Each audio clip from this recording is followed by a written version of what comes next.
MA 304 CNC machines and automation.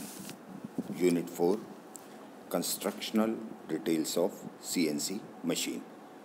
इस chapter में हम CNC मशीन्स के कंस्ट्रक्शनल डिटेल्स या मशीन टूल का डिज़ाइन की क्या क्या विशेषताएं होती हैं और वो किस तरीके से कन्वेंशनल मशीन से मशीन टूल के पार्ट्स का डिज़ाइन अलग होता है, वो हम पढ़ रहे हैं। आज हम इस चैप्टर का, इस यूनिट का सब यूनिट 4.2 मशीन स्ट्रक्चर के बारे में बात करेंगे। देखिए, मशीन स्ट्रक्चर में क्या क्या चीज़ें आती हैं। मशीन का बेड, मशीन का कॉलम, मशीन के स्लाइड वेज और फाउंडेशंस, ये सारी चीज़ें मशीन स्ट्रक्चर के लिए ज़रूरी होती है या पार्ट होती हैं।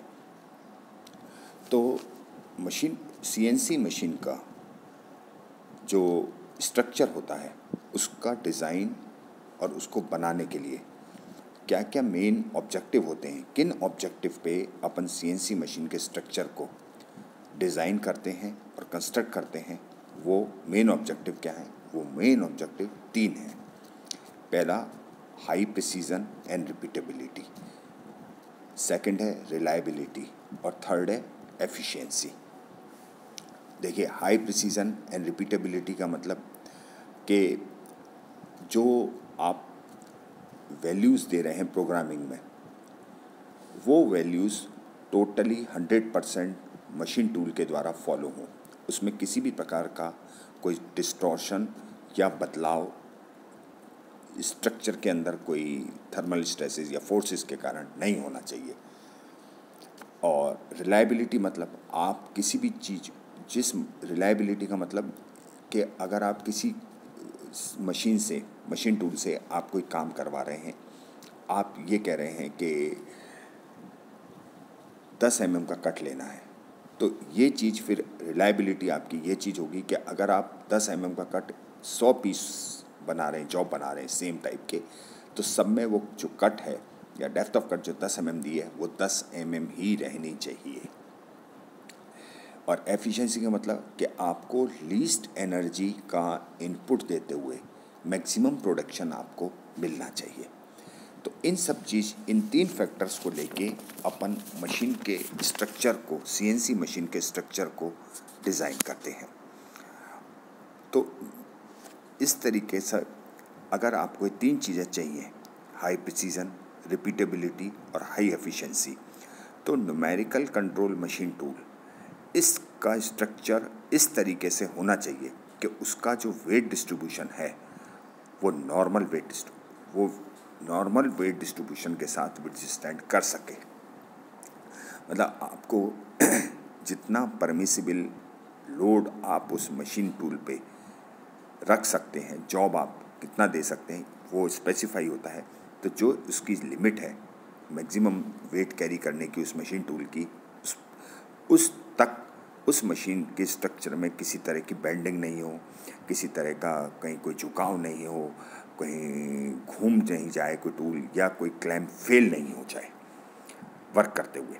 तो ये चीज़ों के लिए अपन को ये ध्यान रखना पड़ता है कि जो इस तरह से मशीन टूल का स्ट्रक्चर डिज़ाइन होना चाहिए कि वो नॉर्मल वेट डिस्ट्रीब्यूशन को विथस्टैंड कर सके। देखिए, जनरली क्या होता है कि CNC मशीन्स में बहुत हाई कटिंग स्पीड और फीड होती है। क्यों होती है? कि जिससे कि वर्क को, जॉब को कंप्लीट करने में मिनिमम टाइम लगे और अपना मशीन का यूटिलाइजेशन मैक्सिमम हो, डाउन टाइम मशीन का मिनिमम हो। तो इसके लिए अपन क्या करते हैं कि हायर कटिंग स्पीड्स और फीड्स प्रोवाइड करते हैं। तो जब आपके पास कटिंग स्पीड्स और फीड्स हायर होंगी उनकी, तो जो स्लाइड के मूवमेंट है वो स्पीड से रैपिड एक्सेलरेशन होगा, रैपिड डी एक्सेलरेशन होगा।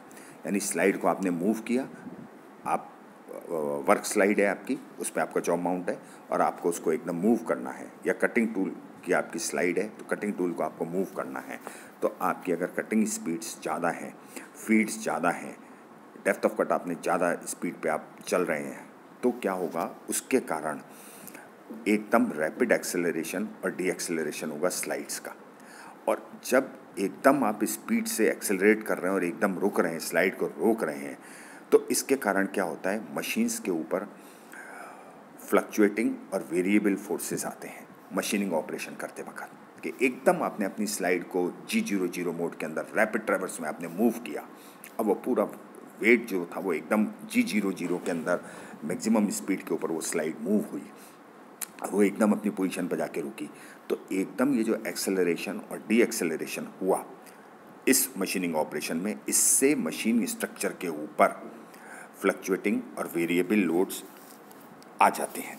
तो मशीन स्ट्रक्चर इस तरीके से होना चाहिए कि ये जो हैवी कटिंग फोर्सेस के कारण जो स्ट्रेसेस डेवलप हो रही हैं, उसके कारण या जो रैपिड एक्सेलरेशन और डी एक्सेलरेशन हो रहा है, इसके कारण मशीन स्ट्रक्चर बैंड नहीं हो, उसमें किसी तरह का झुकाव नहीं आना चाहिए। वो फर्म है, जिस पोजीशन में उसी पोजीशन में वो रहना चाहिए। क्योंकि अगर मशीन स्ट्रक्चर में कहीं भी बैंड आ जाता है तो जो अलाइनमेंट है, जो उसकी ज्योमेट्री है सेंट्रल एक्सिस के अलोंग स्ट्रक्चर की, वो आपकी बिगड़ जाएगी और मशीन की प्रिसीजननेस जो है या रिलायबिलिटी है वो आपकी ख़त्म हो जाएगी। तो जितने भी मशीन स्ट्रक्चर के पार्ट हैं वो एक दूसरे के बिल्कुल रिलेशनशिप जो होनी चाहिए वो उनकी रिलेटिव रिलेशनशिप कंफर्म रहनी चाहिए, उसमें किसी तरह का बदलाव नहीं होना चाहिए। इमटेरियल चाहे कितना ही जो स्ट्रेसेस डेवलप हुई हैं उनका कितना ही मैग्नीट्यूड हो और वो किसी भी डायरेक्शन में लग रही स्ट्रेसेस डेवलप हुई हों इन फोर्सेस के कारण, यानी कटिंग फोर्स ज़्यादा हो गया, रैपिड एक्सेलरेशन हुआ, डी एक्सेलरेशन हुआ, तो इसके कारण इन फोर्सेस के कारण जो स्ट्रेसेस डेवलप हुई हैं पूरे मशीन स्ट्रक्चर में, वो मशीन स्ट्रक्चर उन स्ट्रेसेस को झेलने के लिए, उनको सहने के लिए सक्षम होना चाहिए। और उनकी जो रिलेशनशिप है एक दूसरे से, जो ट्रू रिलेशनशिप है, मतलब स्लाइड की स्लाइड वे पे, इसमें कॉलम की बेड के ऊपर, वो कंफर्म रहनी चाहिए, उनकी कंफर्मिटी बनी रहना चाहिए, कोई बेंडिंग नहीं होनी चाहिए, कोई झुकाव नहीं होना चाहिए। और दूसरा जो सोर्स होता है सीएनसी मशीन में इनएक्यूरेसी होने का, मतलब स्ट्रक्चर में कि झुकाव आ गया, झुक गया, एक तरफ से झूल गया, वो दूसरा जो कारण होता है वो होता है थर्मल डिस्टॉर्शन। यानी मशीन स्ट्रक्चर के ऊपर थर्मल डिस्टॉर्शन का फ़र्क पड़ता है। थर्मल डिस्टॉर्शन का मतलब थर्मल गर्मी के कारण, हीट होने के कारण जो मेटल एक्सपांड या कॉन्ट्रैक्ट हो जाता है, उसके कारण आपने देखा होगा किसी मेटल को अगर हम गर्म एनवायरनमेंट में रखेंगे तो वो एक्सपांड होगा, और उसको अगर कोल्ड मटेरियल आप में रखेंगे तो वो थोड़ा सा सिकुड़ेगा। तो ये जो थर्मल डिस्टॉर्शन होता है मशीन स्ट्रक्चर का, ये बिल्कुल भी नहीं होना चाहिए। तो किसी भी तरह का अगर हमें लग रहा है कोई कारण बन रहा है कि थर्मल डिस्टॉर्शन का उस मशीन स्ट्रक्चर के लिए, तो हमें वो चीज़ हटानी पड़ेगी या उसको हमें रोकना पड़ेगा। मशीन स्ट्रक्चर का जो हम डिज़ाइन करते हैं, सीएनसी मशीन टूल के स्ट्रक्चर का जो हम डिज़ाइन करते हैं, वो इस तरीके से करते हैं कि थर्मल डिस्टॉर्शन जो है वो मिनिमम हो। तो मशीन टूल जो है हमारा, उसको हम एक्सटर्नल हीट सोर्सेज और इंटरनल हीट सोर्सेज से बचा के रखते हैं, प्रोटेक्ट करके रखते हैं। यानी जिस जगह आपने मशीन टूल अपना फैक्ट्री के अंदर शॉप फ्लोर पे लगाया है, उसके आसपास कोई हीट सोर्स नहीं होने चाहिए। यानी आपकी अगर कास्टिंग हो रही है वहीं पे, तो वो कास्टिंग की फर्नेसेस के पास ये स्ट्रक्चर मशीन आपको एस्टेब्लिश नहीं करनी है। कोई भी कारण ऐसा है कि जहाँ पे हीट डेवलप हो रही है, तो वहाँ पे आपको, या गर्म एनवायरनमेंट है बहुत ज़्यादा, वेल्डिंग का अगर एनवायरनमेंट चल रहा है, तो उन जगह से आपको अपनी मशीन टूल को, सीएनसी मशीन टूल को दूर कहीं पे लगाना चाहिए, लगाना पड़ेगा। तो ये तो होते हैं एक्सटर्नल हीट सोर्सेज। और इंटरनल हीट सोर्सेज क्या हैं? इंटरनल यानी मशीन के अंदर जो हीट सोर्स जनरेट हो रहा है, जो हीट जनरेट हो रही है, ये कहाँ होती है? एक इसका सब में अच्छा उदाहरण है इंटरनल हीट सोर्स का हेड स्टॉक मोटर। यानी जो मोटर हेड स्टॉक पे लगी हुई है वो कंटिन्यूस काम कर रही है, स्लाइड को मूव करने के लिए वो स्लाइड की मोटर्स जो लगी हुई हैं वो, तो जब वो हैवी लोड को लेके मूव कर रही हैं, स्लाइड्स को हेड स्टॉक चला रही हैं, तो मशीन मोटर को आप देखिए, जब मोटर काम कर रही होती है, अपना आरपीएम पे जनरेट कर रही होती है, चल रही होती है, तो वो गर्म हो जाती है। तो ये होता है इंटरनल हीट सोर्सेस। तो इंटरनल हीट सोर्स भी मिनिमम होना चाहिए एक सीएनसी मशीन टूल के लिए, क्योंकि उसकी वजह से भी थर्मल डिस्टॉर्शन होता है। तो ये हम कैसे कर सकते हैं, मैंने आपको बताया एक्सटर्नल हीट सोर्स तो हम कैसे दूर कर सकते हैं कि वेल वेंटिलेटेड जगह में हम लगाएं। बहुत ज़्यादा अगर फिर भी नहीं हो रहा है तो हम उसके लिए कूलर फैंस या एसी एनवायरनमेंट प्रोवाइड करें कि जिस टेम्परेचर के लिए वो मशीन बनी हुई है, डिज़ाइन टेम्परेचर उस मशीन की जो रेंज है, डिज़ाइन टेम्परेचर रेंज जो है इस मशीन की, हम उस मशीन को उसी एनवायरनमेंट के अंदर रखें, उसी टेम्परेचर रेंज के अंदर हम रखें। तो इससे तो हम बच जाते हैं एक्सटर्नल हीट सोर्स से। इंटरनल हीट सोर्स, अब जैसे मोटर तो लगेंगी, हमें काम करना है तो मोटर्स तो लगेंगी। अब मोटर जब काम करेंगी तो मोटर हीट जनरेट करेंगी। तो इंटरनल हीट सोर्स के लिए हम क्या करते हैं कि जो मोटर्स लगी होती हैं उनको हम इस तरीके से मशीन टूल में लगाते हैं, मशीन टूल के अंदर इस तरह से फिट करते हैं कि उसका जो थर्मल इफ़ेक्ट है वो इक्वली डिस्ट्रीब्यूट हो जाए, चारों तरफ बराबर से हो जाए टेम्परेचर। ऐसा नहीं हो कि उसके जो नज़दीक वाला पार्ट है उसके ऊपर तो टेम्परेचर बहुत ज़्यादा जा रहा है, दूर वाले पार्ट पे टेम्परेचर नहीं पहुंच रहा है। तो जो मोटर के जो बिल्कुल नज़दीक वाला पार्ट है मशीन स्ट्रक्चर का, वो तो क्या हो गया, गर्म हो गया। तो गर्म होकर उसमें थर्मल डिस्टॉर्शन होगा।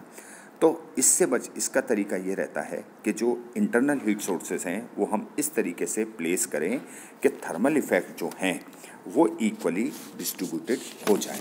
इसी प्रकार से जो मशीन टूल है हमारा, उसको हम इस तरह से प्रोवाइड करें कि उसमें एफिशिएंट और फुल प्रूफ लुब्रिकेशन और कूलिंग सिस्टम हो। देखिए, दो चीज़ें हैं इसमें मशीन टूल के अंदर, एक तो फुल प्रूफ और एफिशिएंट लुब्रिकेशन और एक कूलिंग सिस्टम। अब क्या, अगर हम स्लाइड वेज की बात करें या बियरिंग्स उसमें लगी हुई हैं, तो वो वेल लुब्रिकेटेड रहनी चाहिए। उसकी वजह से क्या होगा, फ्रिक्शन मिनिमम रहेगा और एक heat generation, internal heat generation का एक कॉज मैंने हेड स्टॉक मोटर तो बताया ही, उसके अलावा स्लाइड वेज या जो भी मूवमेंट होता है, स्लाइडिंग मूवमेंट होता है, तो वो वहाँ पे फ्रिक्शन होगा। तो उस फ्रिक्शन को मिनिमम करें। हमने पहले भी देखा कि हम इसमें क्या करते हैं, स्लाइडिंग फ्रिक्शन को हम रिप्लेस करते हैं रोलिंग फ्रिक्शन से, और रोलिंग फ्रिक्शन भी हम ये कोशिश करेंगे कि वो मिनिमम कम से कम रहे। तो अगर हम प्रॉपर लुब्रिकेशन रख रहे हैं बियरिंग्स का, स्लाइड वेज का, ऑल्दो वहाँ पे रोलिंग फ्रिक्शन है, वो भी हमें कम से कम रखना है, जिससे कि कम से कम फ्रिक्शन जनरेट हो और हीट कम से कम जनरेट हो। फिर दूसरी चीज़ आती है इसमें कूलिंग सिस्टम। अब इतना सब कुछ करने के बाद भी कुछ ना कुछ तो हीट जनरेट होगी, तो हमें वेल वेंटिलेटेड अपना मशीन टूल स्ट्रक्चर को रखना चाहिए कि उसमें बराबर एयर का सर्कुलेशन होता रहे या टेम्परेचर कंट्रोल रहे। तो इसकी वजह से जो थर्मल डिस्टॉर्शन के कारण जो मशीन स्ट्रक्चर में प्रॉब्लम आ सकती है वो हम बिल्कुल मिनिमाइज़ कर देते हैं। इसी तरह से मशीन स्ट्रक्चर का डिज़ाइन इस तरीके से भी होना चाहिए कि कटिंग जोन के अंदर, यानी जहाँ पे टूल वर्क पीस पे काम कर रहा है, वहाँ पे चिप बनेंगे, स्वार्फ जनरेट होगा, तो वहाँ से वो स्वार्फ और चिप बराबर हट जाए और मशीन बेड से भी वो कंटिन्यूअस रिमूव होता रहे, और जिससे कि वो स्लाइड वे पे नहीं गिरे, क्योंकि स्लाइड वे पे गिरेगा तो वो स्लाइड वे में अटकने का स्वार्फ का एक कारण बनता है। तो ये चीज़ थी कि हम किस तरीके से मशीन स्ट्रक्चर को, सीएनसी मशीन टूल के इस मशीन स्ट्रक्चर को किस तरीके से हम डिज़ाइन करते हैं।